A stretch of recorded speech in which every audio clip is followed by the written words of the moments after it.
Good beginning. I need everyone to hear this. There you go.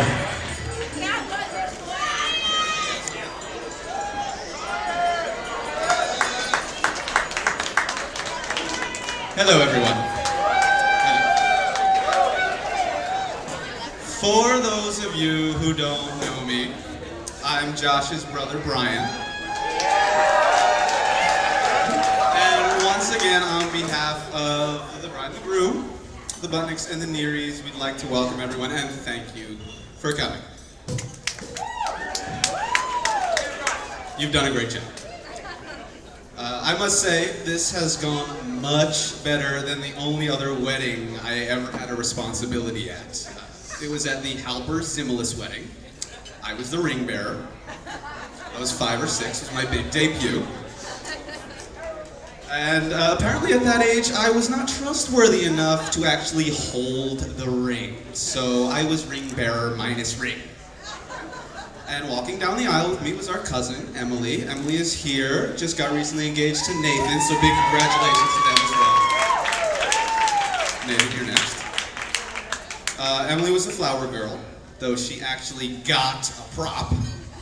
And even though she had a basket full of flower petals, she didn't throw them. It was an early rebellion, I guess. The anti-flower girl. And so here's where things went terribly wrong. As we embark on this what seemed like a mile-long aisle, everyone turns to see us, and they awe, and they and they laugh at the two of us. I did not take this well. And I start crying, bawling, runny nose, the works. I'm surprised I didn't wet myself, actually. At that age, I just didn't realize how darn cute I was. I thought, why are these people laughing at me? And why aren't you throwing the flowers? But despite my onstage meltdown, we made it down the aisle, the knot was tied, and I remained traumatized for the remainder of my childhood. And into parts of my adult life. So in other words, this is a much better experience so far. Okay, so now that I've embarrassed myself, let's move on to the groom. There are 2 ways I can describe Josh. One is a caring older brother, and the other isn't. I'll be focusing on the isn't part. I am 2 years and about 2.5 months younger than Josh, and my parents told me they wanted a 3-year age gap between their kids, but according to my father, I came a year early, though technically Dad, so did you.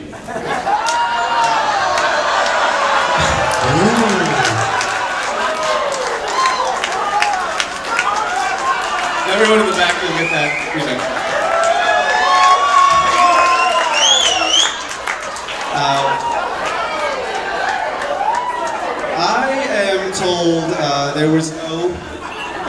I'm told there was no sibling rivalry when I arrived. And that was true. True until my skull hardened to the thickness of a candy-coated shell. Then I was open range. Now, Josh, he really knew how to push my buttons. He knew just what to say that would make me cry, or angry, or just generally miserable. Just for his own amusement. You know, we're brothers. We'd fight, we'd wrestle, he'd win, I'd cry. That was usually the order of operations. I must also take credit for his deadly throwing accuracy from all the balls and trash and rolled up socks that he'd thrown at my head over our younger years. Because what good are little brothers for but to make good targets? And he'd especially be violent when his friends were around. And he'd inflict his older brother power. That was always fun. Good thing he didn't have many friends. Although there were no broken bones, and honestly, luckily, I don't have any scars to show from it. They're all on the inside now. Clearly. Here's an example. We played a lot of sports in the driveway. a lot of video games, and if he won, he'd try to make me cry about it. If I won, which was rare, I had most certainly cheated. Or the video game was defective. He was the type of older brother who'd hit the reset button on the Nintendo right before I won, so technically it didn't count. Keep his winning streak going. Well, one day, we had put a little wager on our game. Loser had to be the winner's slave for the rest of the day. Remember? Somehow, I won. He was not too pleased. He was expecting to win that one, I guess. And I was probably taking advantage, but in the evening I asked him, no, I commanded him to make me a glass of chocolate milk. So he went to the kitchen, mixed it up, delivered it to me, and I made it about halfway through the glass where my eye caught something hanging around the bottom of the cup. As I drank a bit more, I discovered Josh had added a secret ingredient. Spicy brown mustard. That did not sit well in my stomach. But this, I believe, is what sparked Josh's love for cooking. So you're welcome. Now, we all know I'm the cool brother. The evidence is obvious. And Josh, he wasn't exactly the most popular kid in high school. Just letting everyone know that. Because Josh, he's got personality. It's just not a good one. But he did have his shining moment one long weekend in April when our parents went away. I'm just gonna throw Josh under the bus here and let you guys, Mom, Dad, we threw a really big party. A rager. There were a lot of people. Cars parked all the way down the road. It was a shock to me, still is, that the police didn't bust it. But that was the party of the year. And Josh, he nailed it. Totally kept his cool. Nothing got out of hand. And after that, he was no longer just Josh Butnick. He was Josh Party House Butnick. And Mom and Dad, I also want to mention that hole in the wall that we said was the dog's fault. I don't know who did it, but that was from that party. Anyway, I've had that on my conscience for a while. I just needed to get it off my chest. Okay, so fast forward 2012. Of course, a big year, a year Josh will never forget. To him, 2012 will, of course, go down as the year the New Jersey Devils hockey team lost in the Stanley Cup Finals. And then some other stuff happened. Yes. We know how much Josh loves hockey. And we also know how inseparable Josh and Elisabeth have become over the years. So inseparable, in fact, that last fall, when Elisabeth went away for a weekend, Josh literally started to fall apart. You see, he was trying to achieve his lifelong goal of playing ice hockey. He bought all the equipment, registered for the games, practiced. It's his first scrimmage, first line change. They call his line. He's about to skate onto the ice, slips and dislocates his shoulder. Didn't even make it a foot onto the ice. When he called me to tell me this, I knew exactly where it was going. My best man speech.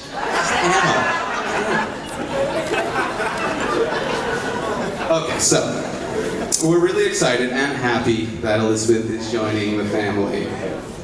My mother, as we've heard already this weekend, always said she wanted me to be a girl.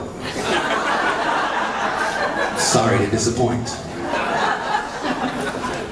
But she says she's always wanted a daughter, and she's obviously really excited and looking forward to having you fill that role as the daughter she never had.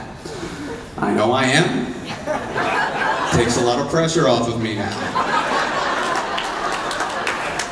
But I know the real reason why she's so happy.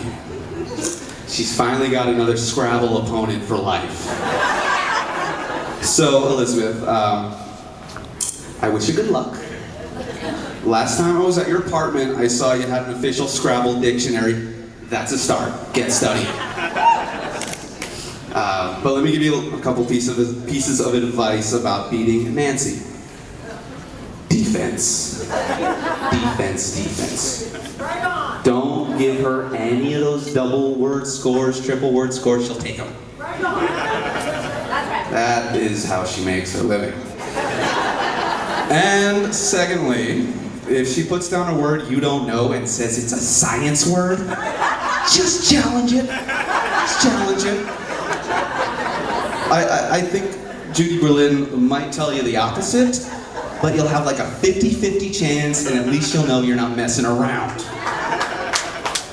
Because she'll throw down anything and just claim it to be a science word just so she can get rid of the letters. And with Joel, you know you're getting a really cool father-in-law. Did you know he claims he was the first person to have colored Chuck Taylors? That's right. Back then they only had black or white. How boring, right? So one day he took his white Converse and dyed them purple. And since at the age of 15 he had never seen anyone else wearing colored Converse, he decided he must be the first ever to do it. That's cool. You can't buy that cool in the store. Now, Elisabeth was introduced to Josh through their friend Jody, and one thing I heard, maybe Jody can confirm this or not, but I was told that Elisabeth said she wanted to meet a tall Jewish lawyer. So lucky for Josh, he's tall. I don't think she would have settled for 2 out of 3. But I shared a moment with them a few months ago when I really knew that they were meant for each other. I was in their apartment and I was standing at a place where I could see Josh watching hockey in the living room, and at the same time I could see Elisabeth watching The Real Housewives in the bedroom. And probably from New Jersey, yes, go. And from the living room watching the game, Josh yells, "Baby, they're fighting!" And from the bedroom watching her TV, Elisabeth just says, "I know." Now, I guess the point here is they both like fighting. Actually, no, that's not the point. I think the point here speaks for itself. I don't know what that is, so I'll let it speak for itself. Now, Josh clearly is best friend to all his friends. I think out of his group of a dozen or so friends from college and beyond, all of them, he's their best friend. And it's obvious why. He cooks, he's a gracious host, he's generous when they invite themselves to our lake house, and of course they benefit from his PowerPoint skills.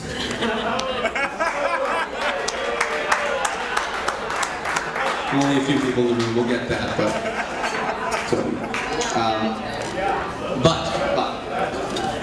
gentlemen, please behave yourselves. But when it comes to best friends, he's my best friend first. I've definitely logged the most hours. I'm so grateful to have an older brother like him. I've always looked up to him, and that's not just because he's taller than me. Because I really look to him as an example of how to do things right, as evidenced by the beautiful bride he's sitting next to right now. But I can always call on him for advice on anything. Not to mention I have free legal counsel for the rest of my life. Or should I say the rest of his life. So, after all the years of torment and blunt force trauma to whatever body part was in his way at the time, I still love him. I don't know why. Maybe I'm a masochist, or I realized he was doing it for my own good. I'm not sure yet what that is though. If I were to guess, I'd say, they say what doesn't kill you makes you stronger. Well, I should be like Arnold Schwarzenegger now, and I'm not even talking about the mental mind games he played on me either. So mentally, I should be like Einstein.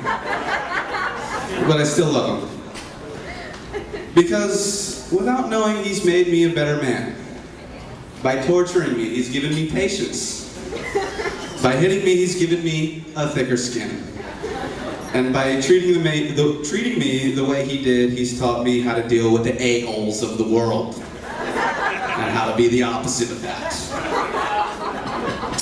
And all kidding aside, Josh, I really do love you. We don't say that enough to each other, but I really do love you so much. And I can tell by the way you look at Elisabeth, she's the luckiest girl on earth.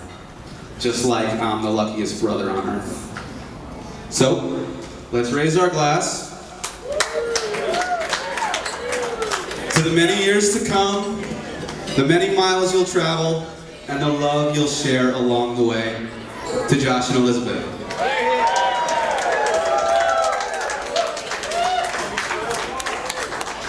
Nice round of applause for Brian.